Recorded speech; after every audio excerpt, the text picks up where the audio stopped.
Yes, again, alright mga minamahal, Alicia nyo, nagbabalik muli para sa ating panibagong video. So ngayon pag-usapan natin, ito nga pong pagkabigo ni Chavit Singson. Oo, dito nga po ata sa siguro request niya kay President Bongbong Marcos. Syempre alam naman natin na itong si PBBM mas uunahin talaga ang interes ng taong bayan kaysa sa interest ng isang negosyanteng paulit-ulit lang din naman na ang gusto niya, siya lang yung yumaman, tapos at ang ending, kawawa yung Pilipino, mga commuters, estudyante. So, napakinabangan mo na eh. So, I think this is the right time, 'di ba, na para sa bayan naman. Which is siguro yan ata yung kinagagalit mga minamahal ni Chavit Singson dahil binuwag po yung Metro Walk. So, ngayon, yan yung pag-uusapan natin kung bakit isa sa rason ata itong Metro Walk, kung bakit galit itong si Chavit Singson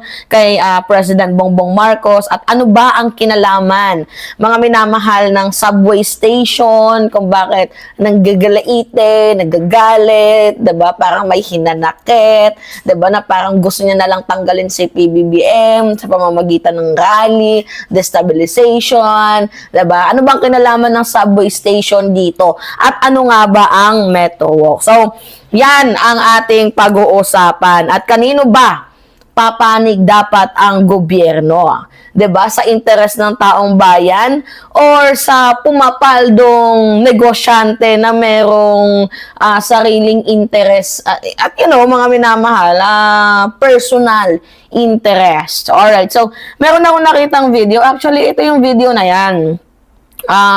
Saglit lang kasi yung clip na yan eh. Eto, sige nga i-play lang muna natin tong clip na to mga minamahal.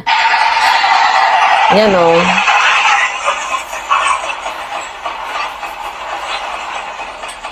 Saglit lang yung clip na yan eh. Pero meron ako nakita na mas matagal. 19 seconds. Sige nga, i-play natin to. Yan po yung Metro Walk, mga minamahal. Demolish, no? Hindi naman totally demolish yung ginawa eh.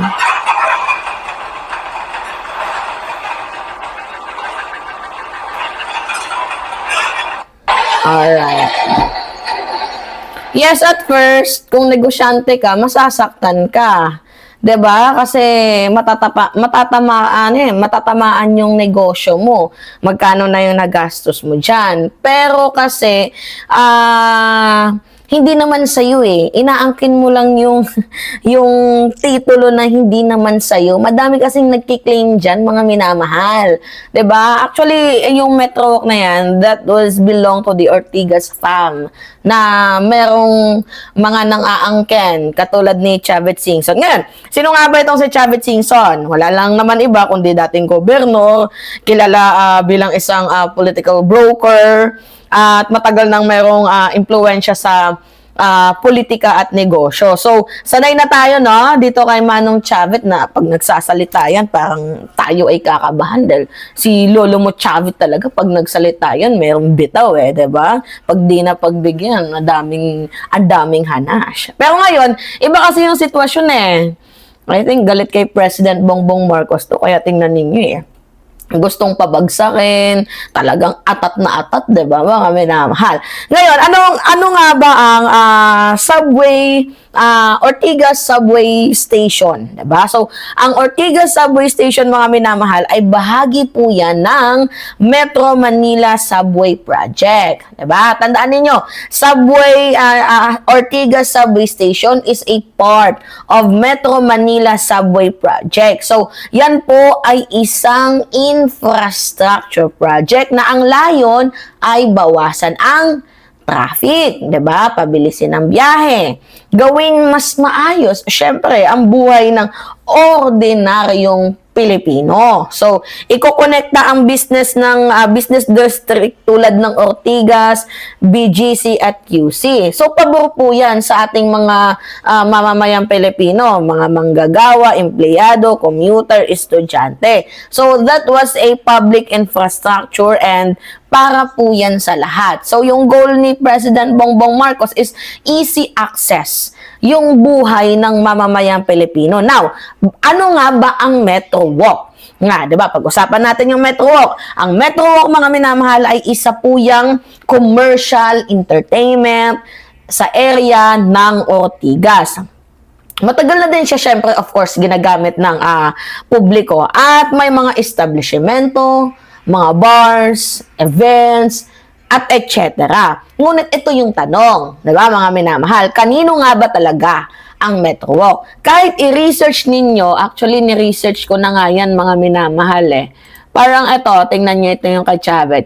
Chavit Singson, family turnover part of Metro property to DOTR for subway project. Actually, dapat sana wala na sanang wala na sanang galit dito si Manong Chavit Pero mga minamahal, according sa mga dokumento, hindi malinaw na legally owned ni Chavit Singson ang Metro Walk. So may mga usapin ng right of way, lease, and government property. So may mga claims na inaangkin ito ng kung sino-sino kahit hindi naman malinaw ang titulo. So malinaw mga minamahal na merong dispute at merong questionable claim. Ngayon, bakit ito pinipigilan mga minamahal ni Chavit Singson? Kasi dito, syempre, papasok yung kanilang mabigat na problema, 'di ba? So ang Ortigas Subway Station kailangan dumaan or tumama clearly mga minamahal sa area ng Metro Walk. At dahil dito, pinipigilan niya ang construction. Diba? Pero hindi niya napigilan. Pinipigilan niya kasi meron siyang reklamo, may pressure, may galit. Pero kung susumatotalin natin, ito yung tanong Dahil ba sa kapakanan ng publiko yung ginagawa mo or dahil tinatamaan ng interest mo? Diba? Mga minamahal? Nagigets ninyo? So kapag ang isang subway station ay nakaabala sa isang negosyo, ang gusto nilang mangyari, dapat ihinto. Pero kung yung interest naman dito is para sa taong bayan, bakit ihinto? 'Di ba? So kapag ang subway station naman ay nakakatulong sa mamamayang Pilipino, bakit kailangang ihinto ang proyekto na nakakatulong naman sa interest ng taong bayan? Ngayon, ano ba yung ginawa ni President Bongbong Marcos? Itinuloy niya yung construction, mga minamahal. Pinanindigan niya yung infrastructure agenda. 'Di ba? Hindi siya umatras kahit ma-impluwensya ang tao yung tumututol sa kanya. So, pinili niya pa din at the end of the day ang interest ng taong bayan. Kaya ano yung naging resulta? Siyempre, natuloy ang konstruksyon. Walang nagawa si Chavit. 'Di ba? Galit na galit. 'Di ba? Hindi nasunod yung gusto niyang ipatigil. Ngayon, dahil hindi nasunod yung kagustuhan niya na ipatigil, anong naging implication nito? Destabilization. Nagrarally, 'di ba? Galit, may hanash, may reklamo, may paninira kay President Bongbong Marcos. So, face the consequences din talaga yung mangyayari kapag yung malaking tao kinalaban mo. Sasabihin may Alzheimer's disease, 'di ba? Tinulungan kita pero parang ginanito mo ako, like parang na siya, nagbabato na siya ng masamang putik, which is mali. 'Di ba? Negosyante ka pero dapat hindi mo pwedeng kontrolin ang presidente. Kaya siguro takot itong si Digongyo dito kay Manong Chavit before. Pero si PBBM kasi, bakit siya matatakot kung mapapakinabangan naman to ng taong bayan? 'Di ba? So ano ba yung dapat na unahin natin dito? Interest ng taong bayan or interest ng mga negosyante lang na sila lang din ang yumayaman, kumikita, 'di ba? Mas nakakaahon. How much more naman yung 'di ba, mga simple at ordinaryong Pilipinong katulad natin, 'di ba? So, kasalanan ba ng Pangulo kung pinili niya ang kapakanan ng milyong-milyong commuters? Kasalanan ba ni PBBM na unahin ng subway kaysa sa Metro Walk? Ngayon, ano ba yung pinaka-core issue natin dito? Pribadong interest versus pampublikong kapakanan ng taong bayan. So kapag ang gobyerno umatras, 'di ba, sa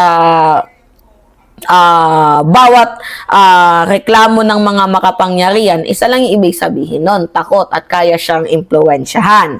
'Di ba? Pero si President Bongbong Marcos hindi naman natatakot sa mga negosyante. Kung meron man siyang maapektuhan, then why not?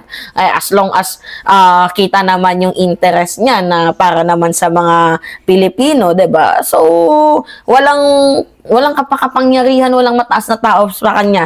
Lagi niyang pinipili ang mamamayang Pilipino. So, ang subway, ano ba yung magiging contribution nito, mga kababayan? Ang subway is para sa atin. 'Di ba? Hindi lang 'to para sa iisang pamilya or negosyante, kundi para ito sa iilang makapangyarihang mamamayang Pilipino. So, kung may mga nagagalit dahil hindi nasunod yung gusto niya, dahil hindi siya napaboran, hindi naman sa kanya umiikot yung mundo ng bansang Pilipinas. Umiikot ang mundo ng bansang Pilipinas sa mga Pilipino, 'di ba? Kaya nga nilagay diyan si President Bongbong Marcos Hindi para sundin yung mga politiko, kundi para sundin, mga minamahal, yung kapakanan ng mamamayang Pilipino. So, yun yung kinakagalit ni Manong Chavit. 'Di ba? Alright, so kayo, ano yung masasabi nyo dito? Anyway, it's me, Agan Alicia nyo. Nagbabalik muli para sa ating panibagong video. Maraming salamat at ingat, mga kababayan.